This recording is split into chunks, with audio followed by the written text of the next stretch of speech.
Hey everyone, Sheila here from Life of Pets. So today's video is a little bit of an impromptu one. I decided to do this due to the fact that we have no power in our house right now. We've been dealing with really bad storms the last few days, a lot of flooding, and I wanted to just talk about the importance of having a backup plan and what you need to be able to help your fish through this kind of situation. So you're going to have to excuse the way I look.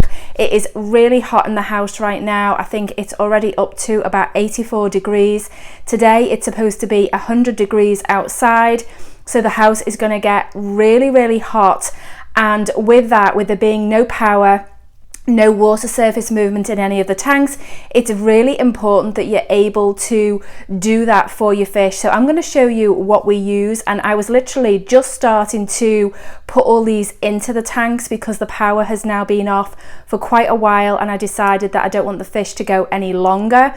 And so I was going to put these in the tank, and then I thought, you know what, I'm going to show you guys what we do, what we use, and just how effective it actually is. So I'm going to show you the pumps that we use and then just all the batteries that we have as well. So let's get on with doing that. So first off, let me apologise for the bad lighting. As I said, the power is off, so there's not a great deal I can do about that. These are the pumps that we use, and we do have, I think, about 8 of these so that we can have 1 or 2 in the tanks. These last year, as many of you know, without a doubt, are what saved our fish. Last year we got caught in Hurricane, I think it was Hurricane Irma, and we used these. We didn't have power for, I think it ended up being 9-10 days, something like that, and it was this device that without a shadow of a doubt saved our fish, because it kept the aeration in the tank, which meant that there was water surface movement, which in turn meant that there was oxygen going into the water.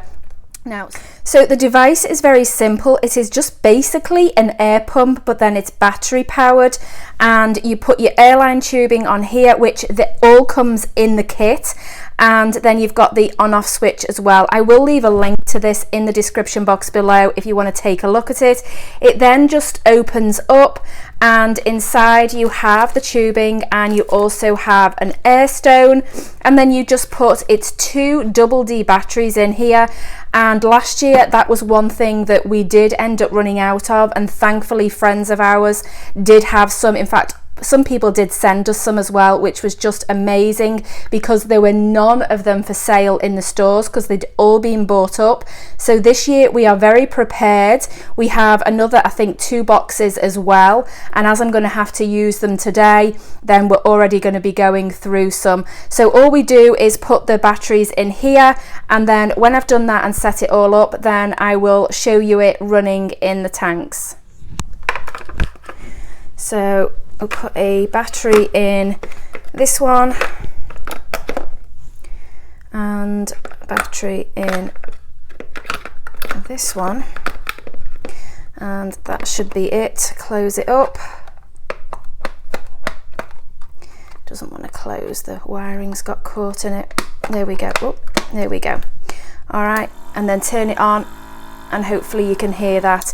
Now these are, I want to say they're fairly noisy. For an air pump, in my opinion, they are fairly noisy.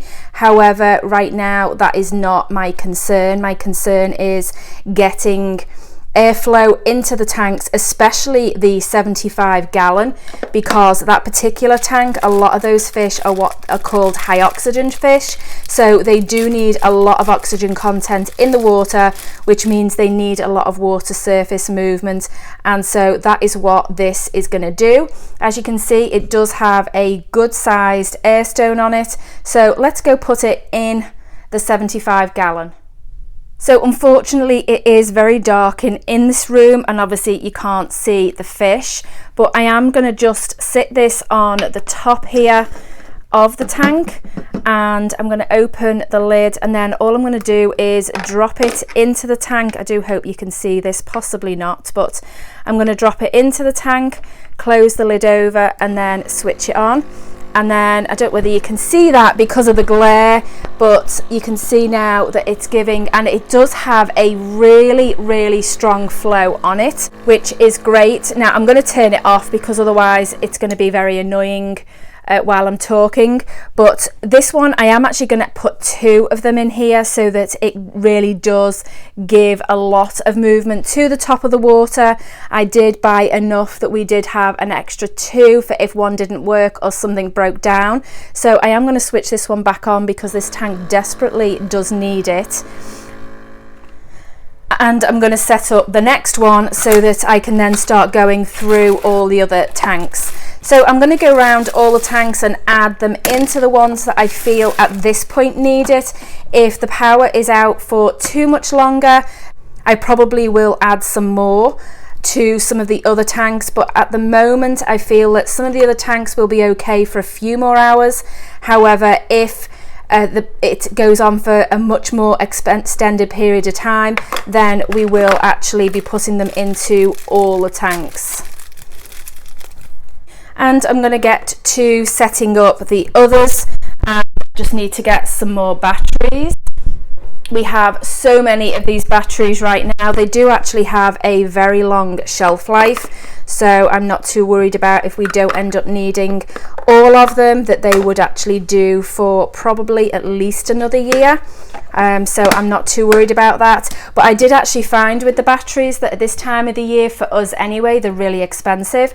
But if you buy them in what I guess is out of season, when maybe people don't need them as much, I think I paid about $7 for a box, and there's 12 in a box. So I think that's a pretty good deal for something like this. So this one I'm actually going to put it in with Belfin, as he also does need a lot of water surface movement, and I do feel the power's been off too long to leave him any longer without that. So I have them all set up in the tanks now, and hopefully that this will just keep things going along until we get our power back on. Like I say, we've actually been dealing with power loss on and off for the last few days, but it's not really been a great deal of extended power loss. And today is actually the power's been off now for quite a long time, and so I just felt that okay, it was necessary to start doing this. And I thought, as I was doing it, you know what, why not video it and talk about the importance of having a backup for your fish. One thing I did realise that I forgot to say is those battery powered things will last about 2 to 3 days. And I have found that overall it's about 2.5 days. I was changing the batteries out before they ran out, because obviously I didn't maybe want them to run out overnight or something crazy like that, and then the fish would be without them.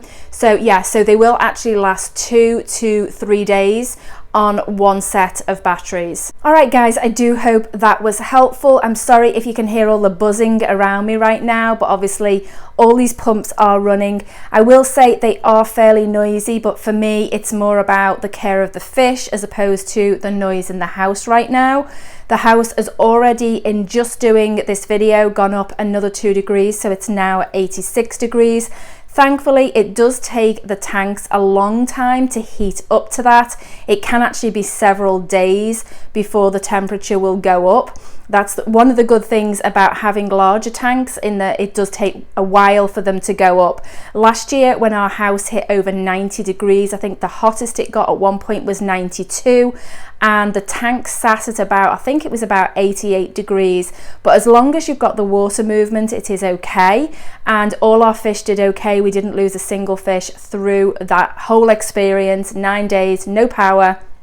And so these battery things are a lifesaver. So I would definitely recommend at least taking a look at them and having a backup for your fish, especially if you do live in an area where it's possible for power to go out due to storms, or even just winter storms with snow and things like that. It is really important that you do have that plan in place. All right guys, this was a little bit of a different video in that it wasn't one that I planned on doing. However, like I say, I did feel that it was important. Right guys, if you're not subscribed to this channel and you want to see more videos like this, then go ahead and do so. And don't forget to hit that notification bell. All right guys, thanks for watching, and I'll see you next time.